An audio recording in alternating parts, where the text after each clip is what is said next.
So today we have the lovely Kelsey Ellison with us for our next episode of Lunar Life Stories.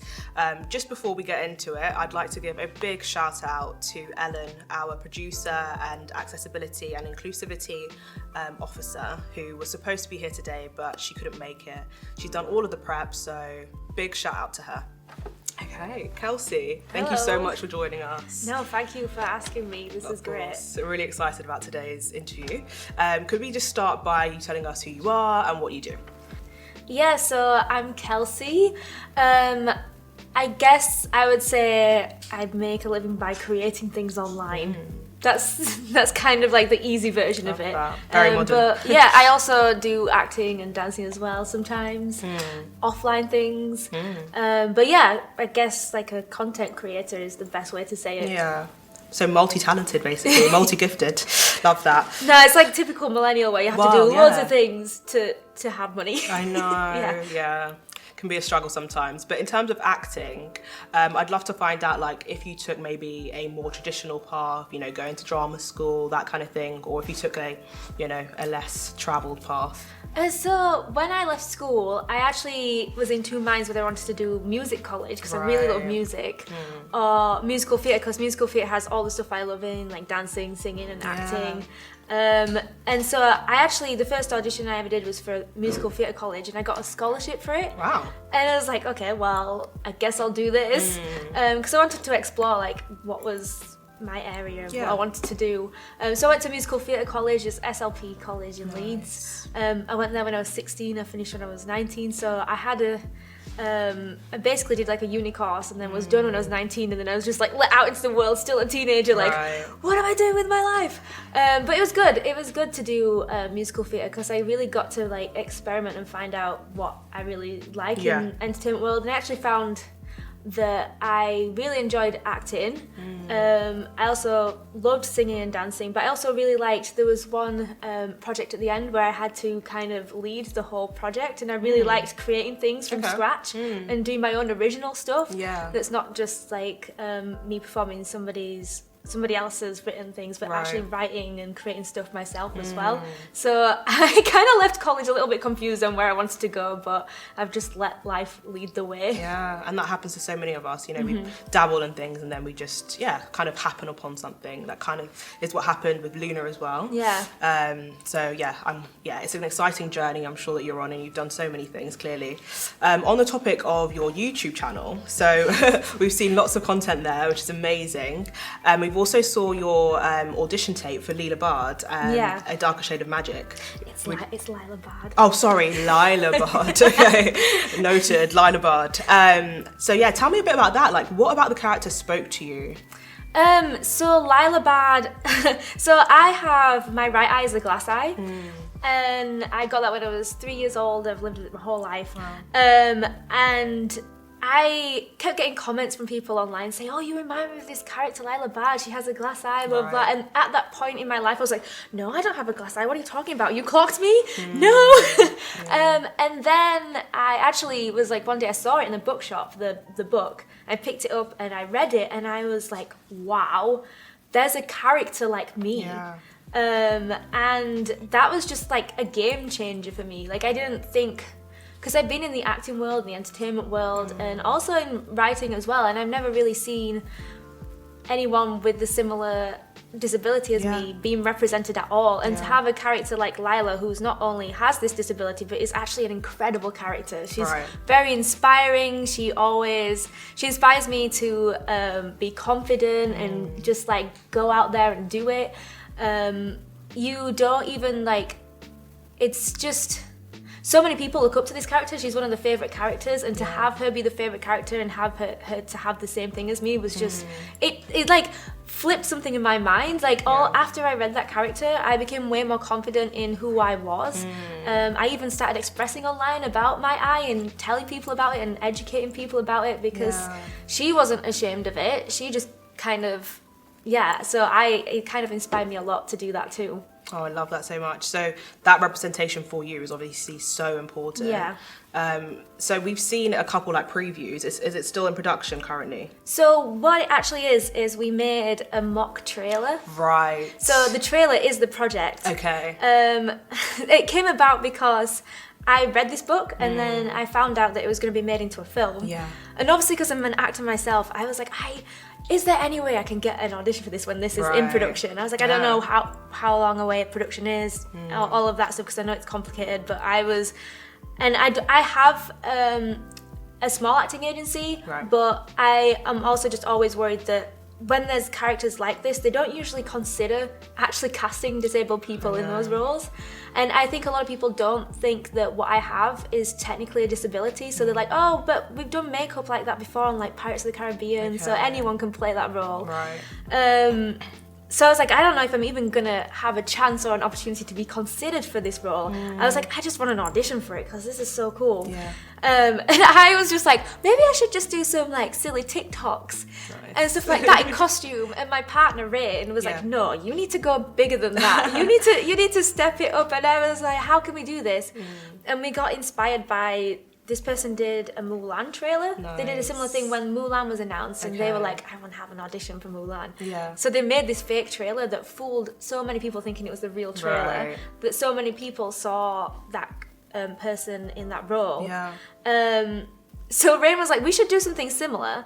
We're not saying that you should be this role. You should get this role from this project, but even to just like put into the production company's mind, it's Sony that's doing the thing, to even to put into their minds to consider casting someone like me or reaching out to find someone like me, and also maybe consider me too. But yeah, consider her. That was the point of the project, right? And it actually extended to so much more than that. Amazing. It extended to, we ended up casting people that wouldn't usually be cast in the film world either. So we had trans actors in there, we had BIPOC people in there, we had, for one of the characters, we had a drag queen playing one of the characters. And yeah, just people genuinely who don't really think that they could be cast in big films like this. We just wanted to prove that when you watch this, you don't see that, you just see great production. Exactly. You see the characters. Right. So it became a much bigger thing than that when we started casting. We were like, why don't we just step it up with the rest of the casting too? Yeah. And then it also opened up the world of actually a bigger conversation about disability in film. Yeah. I don't think it would. I thought it would just be like, consider casting or looking at people with one eye. Yeah. But it turned out to be this whole project of, this is a problem and we need to talk about this. Right. So obviously there's a long way to go. What other improvements would you like to see in the industry in terms of accessibility? I just want, especially big companies, to just take that risk. Yeah. To even have disability included in their inclusive programs. Right. Disability a lot of the time is just forgotten about or just a last minute thought. I know. And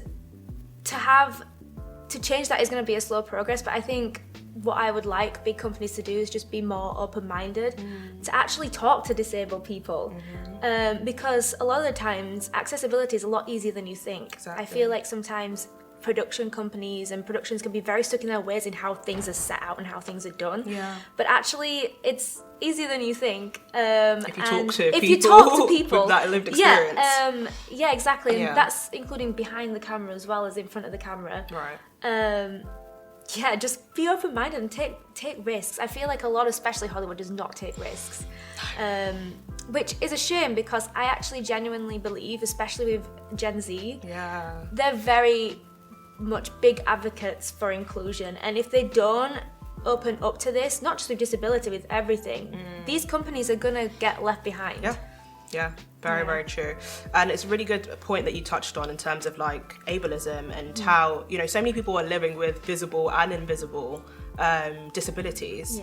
What ways can people like myself and others help to make the industry more accessible, do you reckon? Again, I think it's just getting educated and talking to disabled people.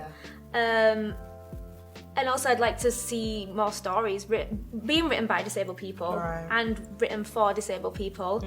But it's just follow, like even on social media, follow disabled people, look out for them. Like there's an amazing hashtag on Instagram called disabled actors, and you can find some amazing people on there. And what I don't understand is I see castings looking for disabled actors, but none of them are considered. And if you just go on the hashtag, you can see so many people.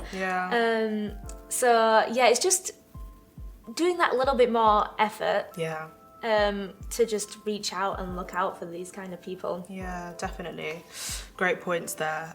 In terms of like, maybe there are some young creators watching this who are worried about getting into the industry because of a lack of accessibility. What advice would you maybe give them? I would say, unfortunately, the only way this is going to change is if we exist and we are loud about it, and be upfront and center and be like, hello, we are here. So I would just say, whatever you're passionate about, just do it and be loud about it and be like, yeah, this is a thing that exists and it should exist. I don't think in an ideal world, like anything that you are passionate about, you should be able to do. And I genuinely strongly believe that it is easy to have that accommodated to you. And I just say don't give up, because if we just kind of was like, okay, it's not gonna happen, it's never gonna change. So I just say carry on being you, be strong, create what you want to create, keep going. It is hard and it can be emotionally draining and feel like it's so draining sometimes, constantly being like, I'm here, hello, listen to me.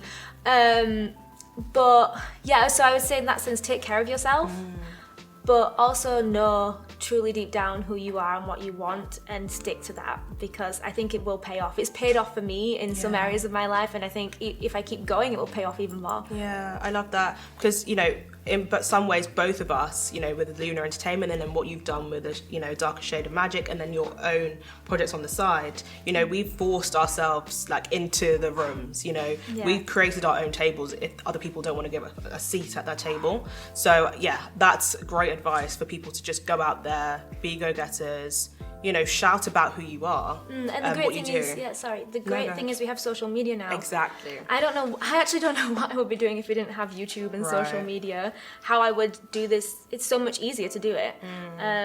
We have access to this now, so that in that sense is accessible for you already. Exactly.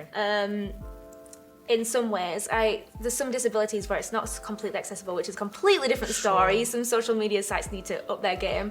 But social media is an incredible tool for that. Agreed. Okay, so on the topic of women and your journey, are there any women that you would like to kind of shout out, and highlight for supporting you and maybe even inspiring you, for what you do? I would say I have 3 people. There's my manager, Victoria. She is always so positive and uplifting about me. She like truly believes in me. She's like, you're gonna make it. She always looks out for me and has never, whenever I've had questions or like doubts about anything, she's always just been incredibly supportive. I've never felt bad about myself in any way with Victoria, and she's just an amazing person. And then and she's so creative and strong and hardworking as well, and she inspires me a lot. Brilliant. And then there's my mum, because she has never said that I can't do anything. Like anything I've wanted to do, she's never said, oh, but maybe it'll be hard for you because of this, because of that. She's never done that ever. She's always been supportive of anything I've wanted to do, which has obviously made me much more confident in what I want to do. And she's just always been cheering on the side. So there's my mum. And then I do want to shout out V.E. Schwab, who wrote the Dark Shade of Magic books, and Lilly Bard, because writing that character just like changed my whole perspective on everything. And she's been very supportive as well. So I just want to say her as well. Love that. Amazing. My second to last question is, do you have any advice for your younger Kelsey, your younger self? I would say that a lot of people are going to tell you that you're this, you're that, you fit into this, you fit into that, especially at college.